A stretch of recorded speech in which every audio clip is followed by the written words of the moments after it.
Every Wednesday, William Henry's Revelations bring you a powerful half hour of information at the cutting edge of reality. Information that you cannot find anywhere else in the world. And now, here's William.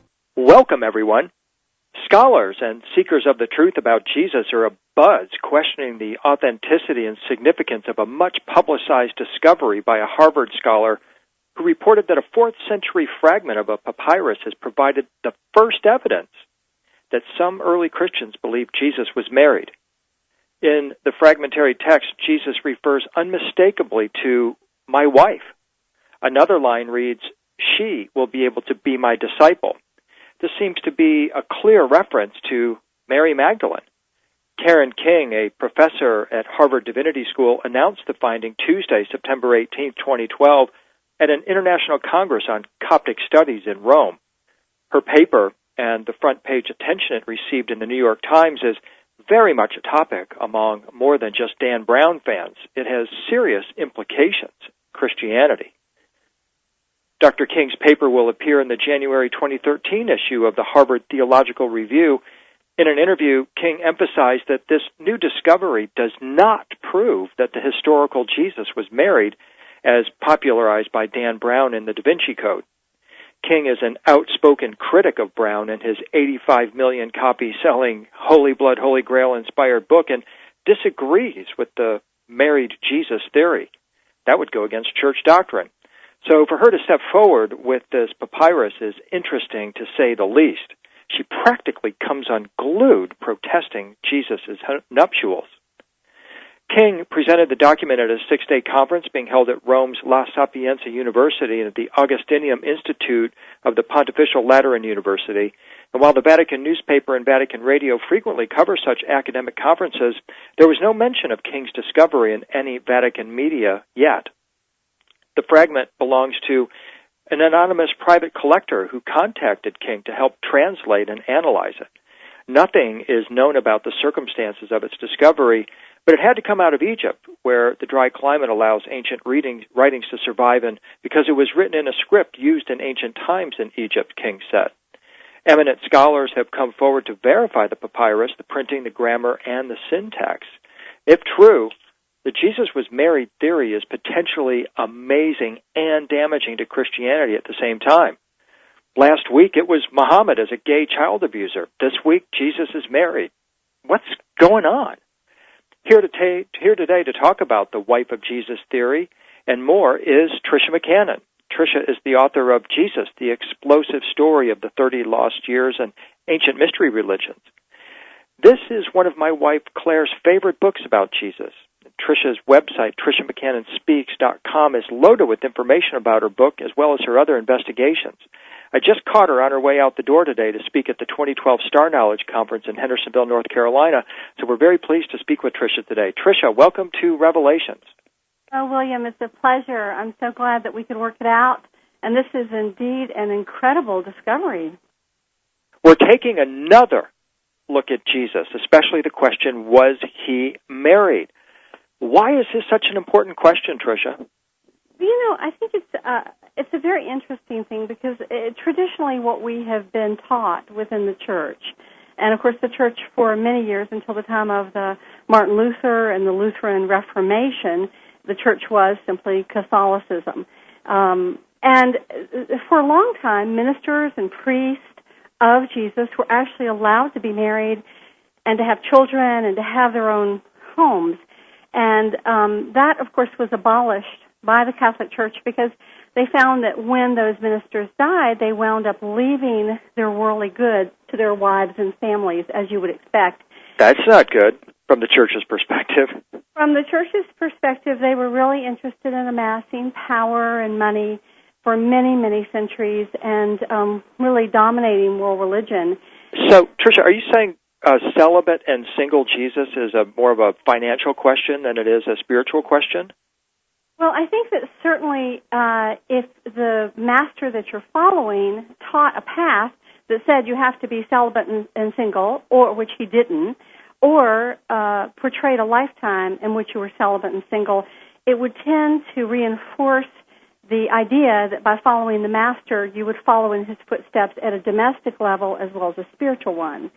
So I think that there was an acquisition of power and money that took place, and unfortunately, it didn't really serve the human beings that really sought to follow the path of spirituality and Jesus, as we can tell from some of the crazy things that have come to light in the last 10 or 20 years around men who had dedicated their lives to Christianity and to the church, and yet their own human natures, which include a sexual nature, really needed some kind of an expression. And if you don't have a healthy expression with a wife and a partner, then you might wind up with an unhealthy one, which is unfortunately what we've seen that has come to light in the last 10, 20 years. The pedophiles. I heard a pundit on CBS News say that this papyrus, the Jesus is married theory, if true, and I believe it's true, will fuel the debate about marriage in general. What is marriage? Is it between a man and a woman? How do we define marriage? I think that could be a bit of a stretch linking it to that argument. The bigger question to me seems to be the question they did not raise on any of the websites or the news programs that I've seen that have referenced this article. If Jesus is married, then the next question for me is, did Jesus and Mary Magdalene have sex? And if so, did they somehow engage in sacred sex and perhaps open gateways to other dimensions through their sacred marriage? Well, this is, again, a very big conversation. I want to remind our listeners that in the Jewish teachings, one was not even allowed to become a rabbi unless you were married. And the reason for that is because they understood that we have a physical nature, which includes a sexual, an emotional, a mental, and a spiritual nature. And how can you attain mastery if you have not addressed and balanced all of those natures? And so within the Jewish teachings at the time of Jesus, in order to have been proclaimed a rabbi, which he was, would have had to have been married. This was simple Jewish law. No way around that one.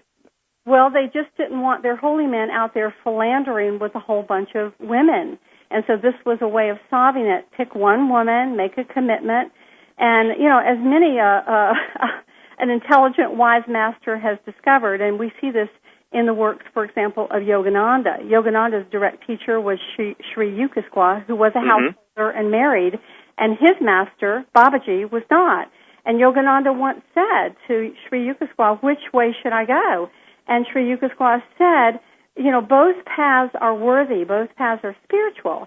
If you're celibate, of course, you give up this whole emotional and sexual component that is part of the sacred alchemy that allows us to, if you're with a healthy partner and it's a healthy relationship, to work on ourselves and to achieve a level of spiritual union and oneness.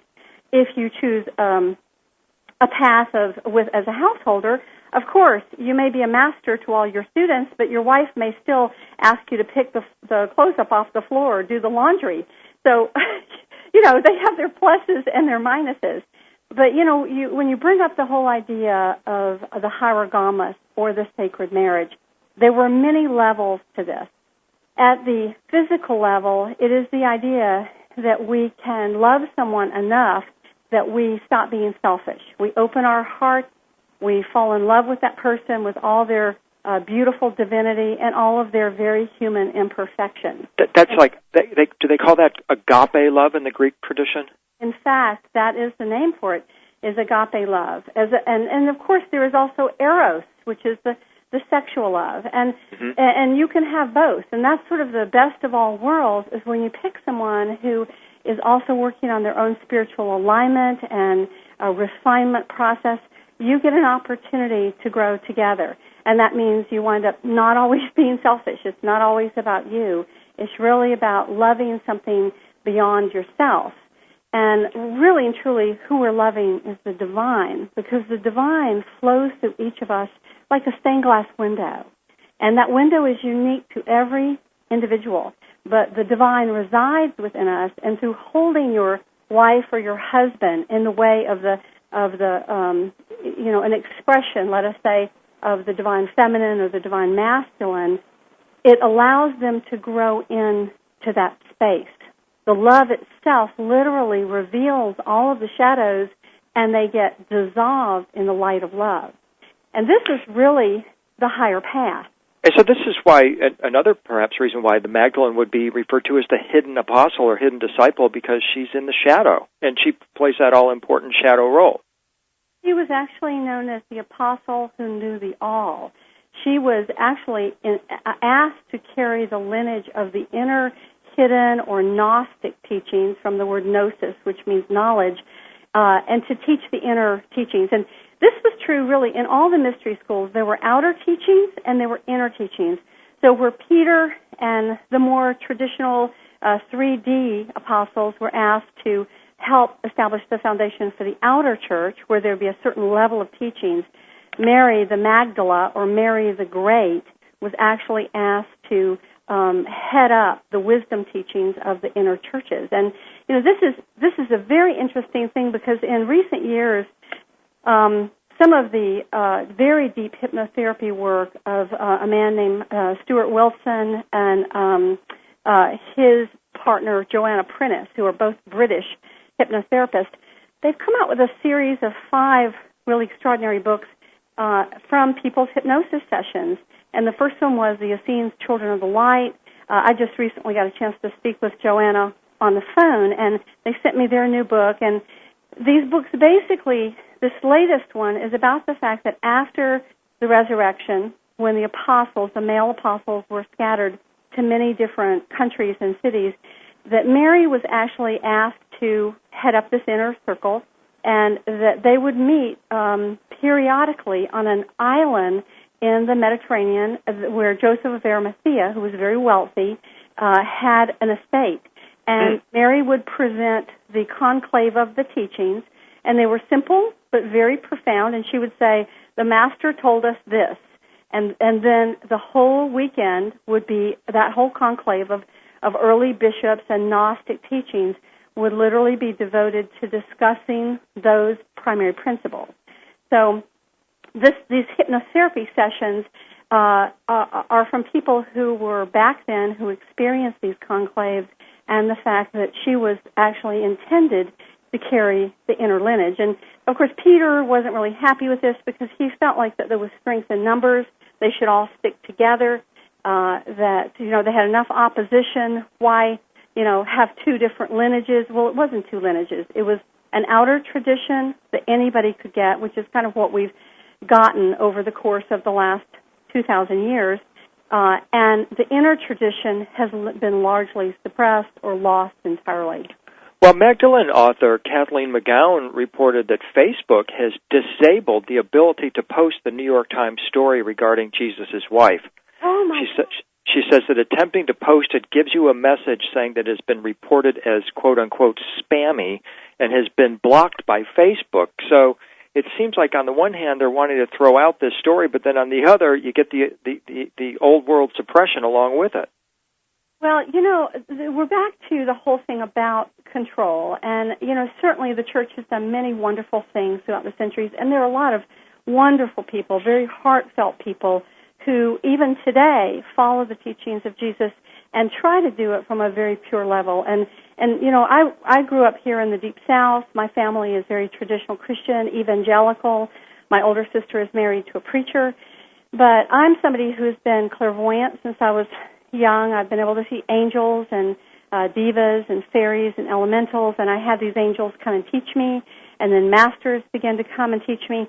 And from the time that I was 19, where I was initiated by the Viragi masters from the Far East, who are very universal, and they basically teach that the 3 highest principles are love, sound, in the beginning was the word, and light. And they also teach that we as human beings have the ability, while we're still living in the physical human body, to be able to leave our bodies, soul travel, and to travel in these higher heavenly realms.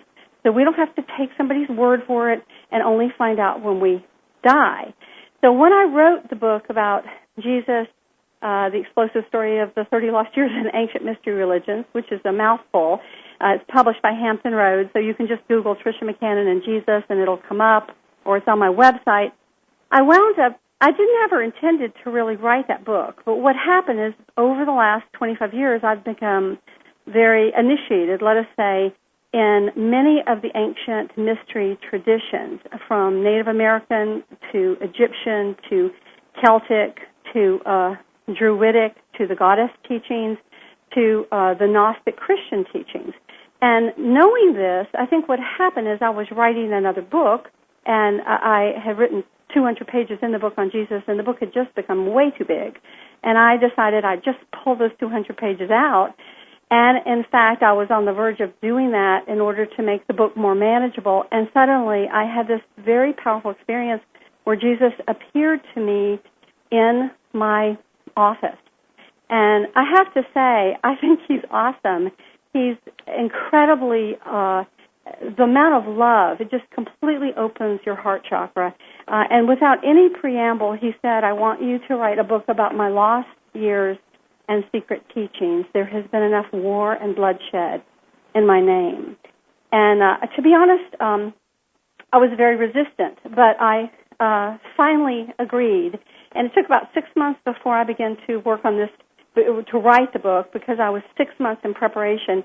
And as I think you know, William, I wound up getting access to some of the 570,000 documents hidden in the Vatican that no one's been allowed to see for over 100 years. I had books literally materialize on my shelf. I had people who came to my house with hidden records that had just come to light that Joseph of Arimathea had brought to England and buried there in the Glastonbury area. So it was literally 3 years of being in this miraculous set of experiences. And this book has over 1,200 footnotes and over 100 illustrations. And it was 3 years in the making. So, you know, I didn't really, in that book, take on the whole conversation about Mary Magdalene because I felt like I had enough to do in addressing what the spiritual mystery schools taught and how Jesus' teachings reflect the teachings. Although, of course, we only have some of the teachings of Jesus. Many of his teachings have been lost. And Tricia, we're going to take a quick break. When we come back, let's talk about some of those teachings. You'll be on the road here in September and October at various places around the U.S. where Revelations listeners can come and see you. So take a quick break. When we come back, we'll get into some of those secret teachings, how they relate to 2012, and more about our time for truth. This is Revelations. We'll be right back.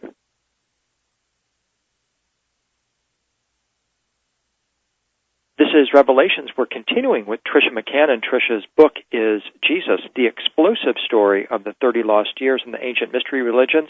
Go to TriciaMcCannonSpeaks.com for details.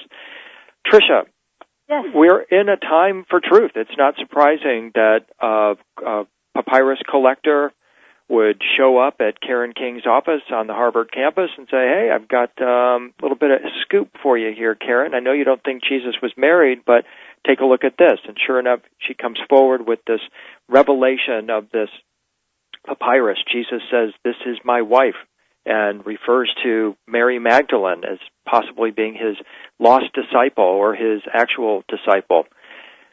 We're listening to this. Why? Well, first off, I think we should all honor Dr. Karen King, who is the professor of divinity at Harvard University. And I think it's wonderful that she was enough of a scholar and committed enough to trying to present the evidence and let people make up their own minds. So, let's just first thank her. And I'm sure, of course, that this would tend to make a lot of people feel like the Christian world is rocked at its foundations. But in truth, I do think that Dan Brown has set the tone for this, and it's great that his movies came out about this because I think it made a lot of people start asking deeper questions like, why shouldn't Jesus be married? And what's wrong with him being married? Does this mean he's not a godly man? Well, that's crazy. Does this mean that sex is not sacred? Well, there I think we come to it because I think at the heart of this is the fact that Christianity, either deliberately or non-deliberately, realized early on that, and I'm not talking about in the first century, I'm talking about the time that it got taken into Catholicism under Constantine and the centuries that followed. They realized that in order to have total power and control, they had to control the dogma. And so they altered certain aspects about the dogma to suit themselves and about the teachings. And they also realized that people actually could, one of the most powerful things that can sway us in the whole world and catalyze change is sex and love. And if you have love and sex together, my goodness, you actually can achieve very, very high altered states of consciousness. This means that men would die for love, as they have throughout the centuries. They would die for a woman. They would die for something other than the church. So how can you possibly take that away from men? Well, you tell them that women are dirty. You tell women that they should be ashamed. You make sexuality highly controlled in the sense that, okay, you can only have it to propagate the species, but other than that, you shouldn't even enjoy it. So you instill shame and blame and guilt in order for people to close their hearts down and not give their loyalty to their loved ones, but instead to give it to the church. And I think this is really at the heart of how our understanding of sacred sexuality got twisted into a blame, shame, guilt game, and it really doesn't serve anybody. Tricia, let's move on to your travels here. I'm very intrigued by the upcoming Star Knowledge Conference you're going to be at. You're also going to be in Columbus, Ohio for the Universal Light Expo, and you're finishing off a year by going to New York. You've got, looks like, San Jose, California, and then you'll be in the Yucatan for December 21st. So let's just shift gears just a little bit. Talk about where we're at. 3 months countdown now to 2012, less than 90 days away. How are we doing? It's quite incredible that we're even here. I don't know if other people feel it, but I think that there is an acceleration that is happening for people all around the planet, and it's never been more important for us to meditate and to ground, because as we come into alignment with the energies coming from the great central sun, it activates our sun. And as you know, our solar storms have been off the map, the EMFs flooding this planet. And one of the things that's been discovered in recent years is that light programs matter. And so the energies we're being bombarded with can accelerate our DNA. They can activate our pineal gland. And if we're grounded and we're in balance, good things happen. And that's the gospel of 2012 right there, isn't it, Tricia? This pulse wave or channel of higher vibrational energy coming from the galactic core, the central sun, moves through the sun and awakens all on the planet, raising all to a higher level of vibration. I mean, that's Carlos Barrios, the Mayan elder. That's a 15-year-old kind of hypothesis of this time. And you look around, you talk with people, and they're feeling it. Yes. However, what light also does is it brings to light our shadows. So that means all of our fears, all of our doubts, all of our addictions, whether it's money, power, prestige, jealousy, anger, issues with your family, all of these things are also coming up. And at a physical level, people are having dizzy spells because it affects the inner ear. There is affecting their sleep cycles, which has to do with the melatonin and the being released into the body. People are wanting to sleep or not able to sleep or waking up in the middle of the night. So there are a lot of physical effects that people are having. Again, I would say sit down and meditate. And one of the best ways to do this really is to sort of imagine that your higher self is about 2 feet above your head and pull down celestial light, whether it's white or gold or yellow. I mean, I could give a whole discourse on this, but the brief version would be to down-ray it into all of your bodies. And you'll find that each one of those colors has a frequency that will bring you into stillness or clarity or balance. And you can just do this 10 minutes a day, and I swear you'll find that it creates a balancing and a shifting that's very positive. Gathering. People are gathering these days, whether it be in webinars or actual events. People have a sense and a feeling of wanting to get together with like-minded and just share this experience. So You're so right, William. And if you don't mind me just jumping in here, because I know Sure. we have limited time. I have just finished teaching an 8 or 9 week series on the Galactic Alignment 2012 here in Atlanta, and we were very privileged to have you come down to Atlanta and speak to kind of help kick it off. And I'm hoping to put these on as webinars. And so I don't have this on my current website, but hopefully in the next month or so we'll get this up, and people who do want to have this information will be able to. And they can certainly email me. That would be great, and I put them on a list, and then I'll send out a newsletter announcement saying, hey, okay, we've got the webinar series going. And this is, of course, one of the reasons why the Star Visions Conference or Star Knowledge Conference this weekend, the Universal Light Expo in Columbus, Ohio, is always the second weekend of August. That's a huge event, too. It's the second weekend of October. October. Oh, yeah, thanks for saying that. October. Yeah, it's been going on for 23 years, and there are about 5,000 people that come from 5 different states all around Ohio. In the beginning of November, I'm going to be in San Jose the first weekend teaching the spiritual mysteries, and then the following weekend in Santa Cruz speaking at the Visions bookstore. And then the first weekend in December, I will actually be in New York City teaching. And then this last thing, we talk about massive gatherings, is an event that's happening at the end of this year during the 2012 window, the 21st, 22nd, and 23rd. It's called Synthesis 2012, and you can Google it. It's going to be an amazing. There'll probably be 50,000 people or more down in Chichen Itza. How many? They're expecting at least 50,000 people. Oh my God! Now, only 2,000 can come to this particular conference, but this is the conference for the platform for the Mayan elders to finally come out and speak. Now, part of the prophecies are very interesting, is that there will be 9 star beings that will come to Earth during this time. Now, whether it actually happens that weekend or it happens, next year or whenever it happens, but I can't think of a better time if the star brothers and sisters want to show themselves, because, you're going to have a whole lot of people there waiting for them. One of the prophecies is that there will be a being called Nine Winds. And 9 Winds, yeah, Quetzalcoatl, sure. Yes, and for the rider of the serpent rope, wormhole. Right, and for my money, Quetzalcoatl is probably Thoth, because the caduceus, which is the great feathered serpent, was always his symbol.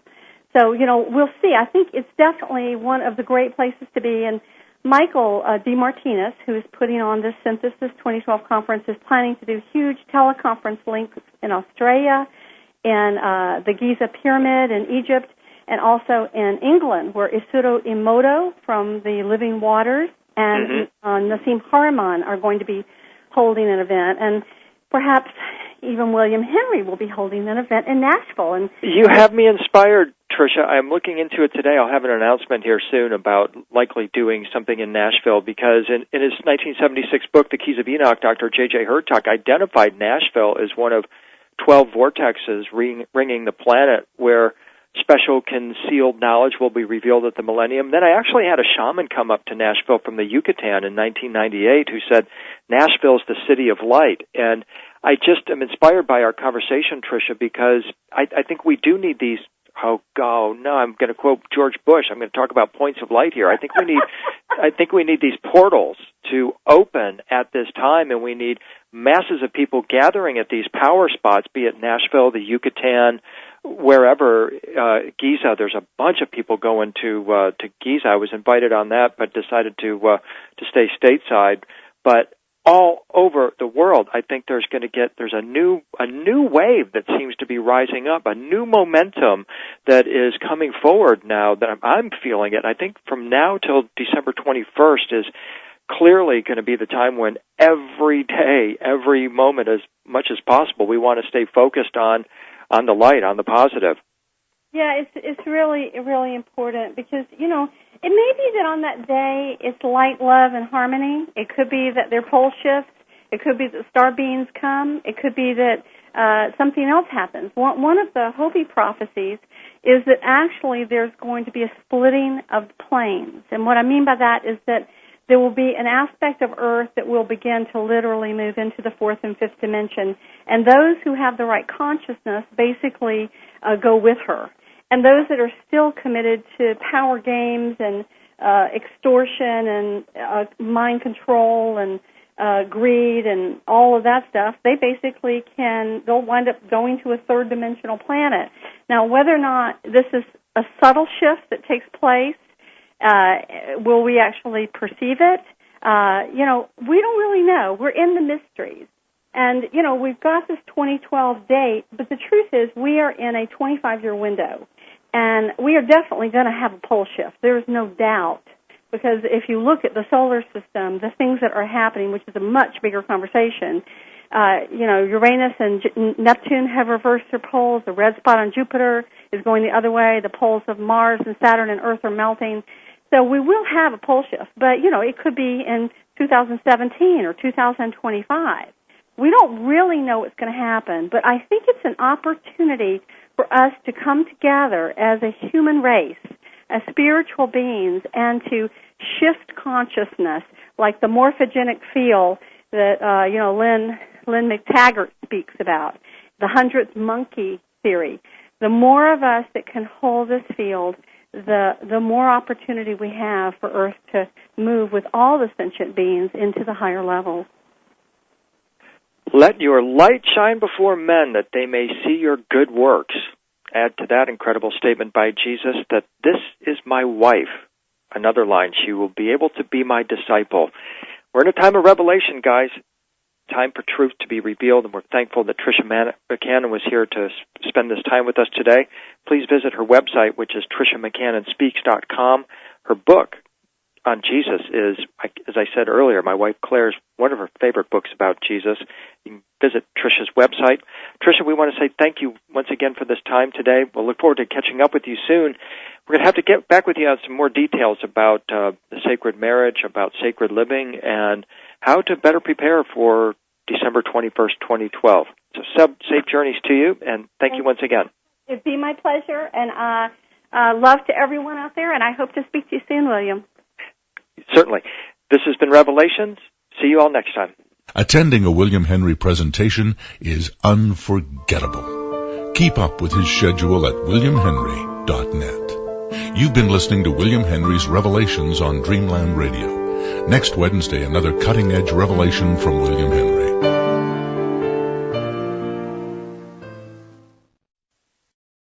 Dr. King's paper will appear in the January 2013 issue of the Harvard Theological Review. In an interview, King emphasized that this new discovery does not prove that the historical Jesus was married, as popularized by Dan Brown in the Da Vinci Code. King is an outspoken critic of Brown and his 85 million copy selling Holy Blood, Holy Grail inspired book, and disagrees with the married Jesus theory. That would go against church doctrine. So for her to step forward with this papyrus is interesting, to say the least. She practically comes unglued protesting Jesus' nuptials. King presented the document at a 6-day conference being held at Rome's La Sapienza University and at the Augustinium Institute of the Pontifical Lateran University. And while the Vatican newspaper and Vatican radio frequently cover such academic conferences, there was no mention of King's discovery in any Vatican media yet. The fragment belongs to an anonymous private collector who contacted King to help translate and analyze it. Nothing is known about the circumstances of its discovery, but it had to come out of Egypt, where the dry climate allows ancient reading. Right, an important question, Tricia. I think it's a very interesting thing because traditionally what we have been taught within the church, and of course the church for many years until the time of the Martin Luther and the Lutheran Reformation, the church was simply Catholicism. And for a long time, ministers and priests of Jesus were actually allowed to be married and to have children and to have their own homes. And that, of course, was abolished by the Catholic Church because they found that when those ministers died, they wound up leaving their worldly goods to their wives and families, as you would expect. That's not good from the church's perspective. From the church's perspective, they were really interested in amassing power and money for many, many centuries and really dominating world religion. So, Tricia, are you saying celibate and single Jesus is more of a financial question than it is a spiritual question? Well, I think that certainly if the master that you're following taught a path that said you have to be celibate and single, or which he didn't, or portrayed a life to survive, and because it was written in a script used in ancient times in Egypt, King said. Eminent scholars have come forward to verify the papyrus, the printing, the grammar, and the syntax. If true, the Jesus was married theory is potentially amazing and damaging to Christianity at the same time. Last week it was Muhammad as a gay child abuser. This week Jesus is married. What's going on? Here today to talk about the wife of Jesus theory and more is Tricia McCannon. Tricia is the author of Jesus, the Explosive Story of the 30 Lost Years and Ancient Mystery Religions. This is one of my wife Claire's favorite books about Jesus. Tricia's website, TriciaMcCannonSpeaks.com, is loaded with information about her book as well as her other investigations.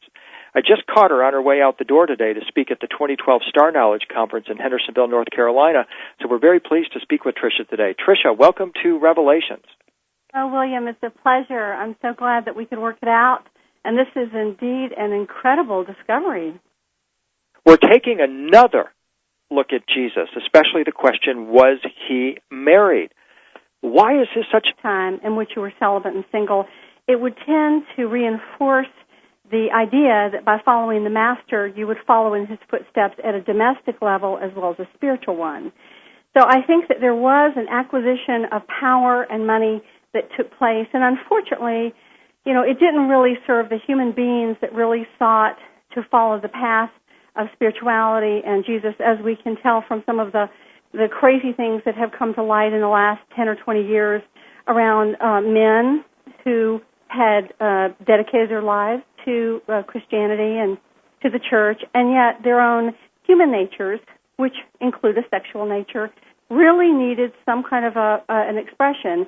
And if you don't have a healthy expression with a wife and a partner, then you might wind up with an unhealthy one, which is unfortunately what we've seen that has come to light in the last 10, 20 years. The pedophiles. I heard a pundit on CBS News say that this papyrus, the Jesus is married theory, if true, and I believe it's true, will fuel the debate about marriage in general. Every Wednesday, William Henry's Revelations bring you a powerful half hour of information at the cutting edge of reality. Information that you cannot find anywhere else in the world. And now, here's William. Welcome, everyone. Scholars and seekers of the truth about Jesus are abuzz questioning the authenticity and significance of a much-publicized discovery by a Harvard scholar who reported that a 4th century fragment of a papyrus has provided the first evidence that some early Christians believed Jesus was married. In the fragmentary text, Jesus refers unmistakably to my wife. Another line reads, she will be able to be my disciple.